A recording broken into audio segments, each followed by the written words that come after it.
तो अगर मैं तुम लोगों से पूछूं कि सबसे पावरफुल हाशिरा कौन है डीमन स्लेयर के अंदर, तो तुम लोग ऑब्वियसली बोलेंगे कि स्टोन हाशिरा ग्योमे इमेजिमा है।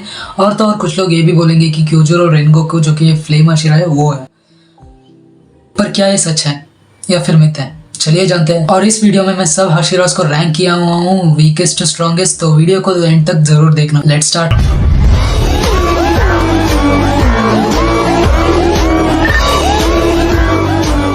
और रिसेंटली डीमन स्लेयर सीजन 3 खत्म हो चुका है, जिसमें टांजीरो और म्यूइचिरो टोकिटो एके मिस्ट हाशिरा मिलकर अपर मून 4 और अपर मून 5 को मार देता है। और सीजन 3 के लास्ट एपिसोड में हमें देखने को मिलता है कि नेजुको सनलाइट से रेजिस्टेंट है, जो कि एक डीमन के लिए अब नॉर्मल है। तो अब बात करते हैं हाशिरास के बारे में। तो नंबर 9 पर है शिनोबु कोचो, जो कि एक इंसेक्ट हाशिरा है। सीजन 1 के पहले एपिसोड में ही हमें शिनोबु कोचो का अपीयरेंस मिला था। और पूरे डीमन स्लेयर के अंदर सिर्फ यही है जो इंसेक्ट ब्रीथिंग यूज कर सकती है। तो अगर तुम लोग डीमन स्लेयर देखते हो तो तुम लोगों को पता होगा कि एक डीमन को मारने के लिए उसका हेड को स्लाइस करना होता है। बट शिनोबु कांट डू दैट, बल्कि ये डीमंस को मारने के लिए विस्टीरिया फ्लावर्स का पॉइजन यूज करती है। तो आराम से डीमंस इसके अटैक्स को ब्लॉक कर सकते हैं। तो नंबर 8 पे है म्यूइचिरो टोकिटो एके मिस्ट हाशिरा। तो पहला सीजन में जब तांजीरो और उसको बहन को कागाया से मिलने के लिए लेकर आए होते हैं, तभी इसका फर्स्ट अपीयरेंस हुआ था। यानी कि म्यूइचिरो टोकिटो हमें पहला सीजन में ही देखने को मिला था। ये एक ऐसा हाशिरा है जो डीमन स्लेयर कॉर्प्स को ज्वाइन करके सिर्फ 2 ही महीने बाद हाशिरा बन जाता है। और सीजन 3 के अंदर हमें पता चलता है इसका पावर के बारे में, यानी कि ये अपर मून 5 से बराबर था। और टांजीरो के इन्फ्लुएंस की वजह से ये और भी पावरफुल बन जाता है। और अभी भी ये यंगेस्ट हाशिरा है, और इसके बाद में जाके हमें कैरेक्टर डेवलपमेंट देखने को मिल सकता है। तो तुम लोग मांगा पढ़ते हो तो तुम्हें तो पता चल चुका होगा कि ये कितना स्ट्रॉन्ग बनने वाला है। तो नंबर 7 पे है हमारा प्यारी मित्सुरी कानरोजी, जो कि बहुत ही अटेंशन ग्रैब करती है सीजन 3 के अंदर लॉन्डो की। And there are 2 big reasons you should watch this season. एक इमोशनल और पैशनेट हाशिरा है जो सब हाशिरा से प्यार करते हैं। और सबसे इम्पोर्टेंट बात, मित्सुरी कानरोजी डीमन स्लेयर कॉर्प्स को इसलिए ज्वाइन नहीं करती है ताकि इसकी फाइटिंग एबिलिटीज इंप्रूव हो, इसलिए करती है ताकि उसकी शादी करने के लिए कोई बॉयफ्रेंड मिल जाए। और इसकी स्वॉर्ड बाकी सब हाशिरा से थोड़ा डिफरेंट है, कुछ ज्यादा ही फ्लेक्सिबल। और यही फ्लेक्सिबल स्वॉर्ड की वजह से डीमंस को इसके मूवमेंट रीड करने में बहुत ही दिक्कत होती है। तो नंबर 6 पे है ओबनाई ईगोरो द स्नेक हाशिरा। दिखने में तो ये ओरोचिमारू का अडॉप्टेड बेटा लग रहा होगा, पर पूरे डीमन स्लेयर के अंदर यही एक मिस्टीरियस कैरेक्टर है because of the bandages on his mouth and the snake around his neck. And इसका स्नेक का नाम है काबुरामारू। और इसके एबिलिटीज के बारे में इतना ज्यादा तो बताया नहीं गया है, हालांकि मांगा में बताया गया है, पर एनिमे के अंदर तो नहीं बताया गया। तो I don't want to spoil for anime watchers. अगर जानना है तो तुम लोग जाके मांगा पढ़ सकते हो। और इसकी स्ट्रिक्टनेस और बात करने का तरीका पहले से ही डीमंस के अंदर जी फट जाएगा।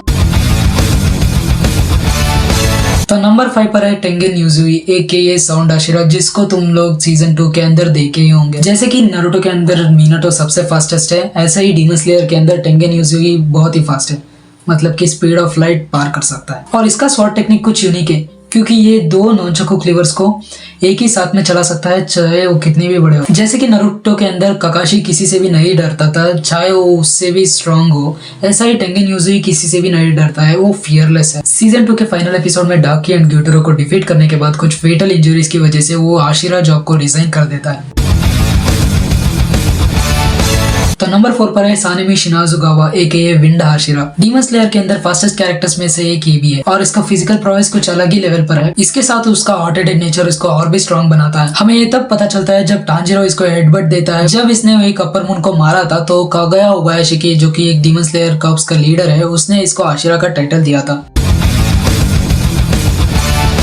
तो नंबर 3 पर है ग्यू टोमियोका एके वाटर हाशिरा। एक ऐसा हाशिरा है जिसमें सबसे ज्यादा पेशेंस है और काम माइंडेड भी है। ये इसलिए पेशेंट और काम माइंडेड रहता है ताकि वो डीमंस की मूवमेंट्स को रीड करके उसको अटैक्स को प्रेडिक्ट करने के लिए। एक ऐसा हाशिरा है जो नेजुको को डीमन स्लेयर बनने के लिए सपोर्ट करता है। तो ग्यू कुछ ऐसा बोलता है कि अगर नेजुको किसी को हार्म करेगी तो मेरा पेट को मैं खुद स्लाइस कर लूंगा, मतलब कि मैं मर जाऊंगा। और उसका टेक्निक डेड काम को यूज करके लोअर 6 में आने वाली रूए करके एक डीमन को भी मार देता है।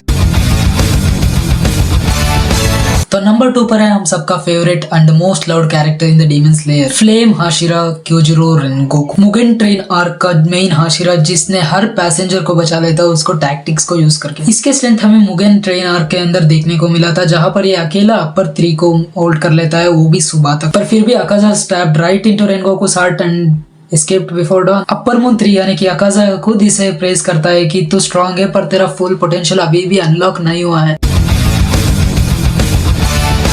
तो अब टाइम है नंबर 1 आशिरा के बारे में बात करने का। तो अभी तक बहुत सारे लोग गेस कर चुके होंगे, yes it's none other than Gyomei Himejima और स्टोन हाशिरा। तो ग्योमे एक ब्लाइंड मैन है और गिन्या शिनाजुगावा का एक मेंटर भी है और इसकी स्ट्रेंथ की वजह से सब हाशिरा इसको रेस्पेक्ट भी करते हैं। जस्ट लाइक टोकिटो, ये भी डीमन स्लेयर कॉर्प्स को ज्वाइन करके 2 महीने बाद ही हाशिरा बन चुका था। तो इन्फिनिटी कैसल आर्क की स्टार्टिंग में जब कागाया उबायाशी की leader of the demon corps मरता है तो उसकी कैप्टेंसी को ग्योमे हिमेजिमा को ट्रांसफर कर देता है। तो तुम समझ ही सकते हो कितना स्ट्रॉन्ग था ग्योमे हिमेजिमा एके स्टोन हाशिरा। अगर तुम लोग मांगा पढ़ते हो तो तुम्हें एंडिंग के एक फाइट के बारे में तो पता ही होगा, जहां पर ग्योमे हिमेजिमा एक अपर मून को सुबह तक एंगेज करके रखते हैं, वो भी बिना स्वॉर्ड के। So these are the reasons why Gyomei tops the list. अगर डीमन स्लेयर के मांगा के बारे में जानना हो या फिर डिस्कस करना है तो तुम लोग कमेंट्स में बता सकते हो। तो ऐसे एनिमे के बारे में बात करते रहेंगे, पर एंड स्क्रीन में जो वीडियो आ रहा है ना, तुम लोग उसको जाके देखो।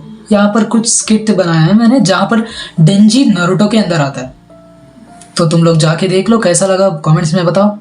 कुछ नया करने की कोशिश किया हूँ और यूनिक भी है, तो जाके देखना। So thank you so much for watching. मिलते हैं अगली वीडियो में, तब तक के लिए दत्ते भयो।